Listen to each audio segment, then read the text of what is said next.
Hi, this is Mark Edosa from statogale Dev Analytics, and today I'm going to talk to you about Python.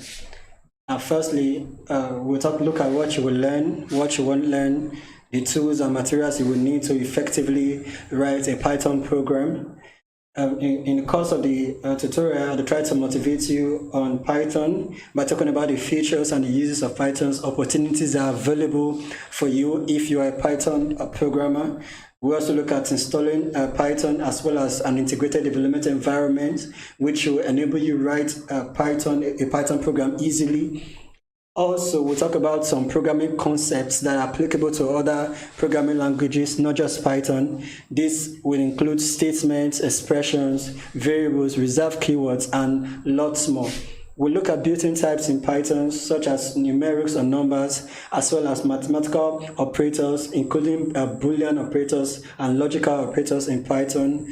Then we move on to sequences, such as strings, lists, tuples, sets, including mappings, known as associative arrays in other programming languages. We also look at classes a bit. It's an advanced concept, so we're not going to go in depth in classes, but I'll just introduce it.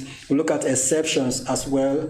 Then along the line, to make your programming really easy, you need to understand conditions and loops, as well as writing functions which could be bundled together to form modules in Python.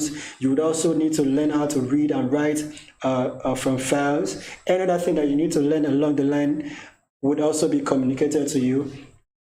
Now, the series of videos that I'm going to make will be broken in bits such that you can follow easily, skip some aspects if you decide to. Then some parts may be dependent on a previous video or so that would actually be pointed out if and when necessary. Equivalent articles to these videos will be made available at statogale.github.io, as well as the codes.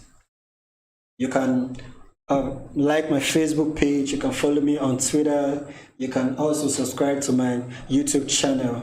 I'm so excited to be taking you this, and I hope you would enjoy the journey as you become a very good Python programmer. Thanks for watching.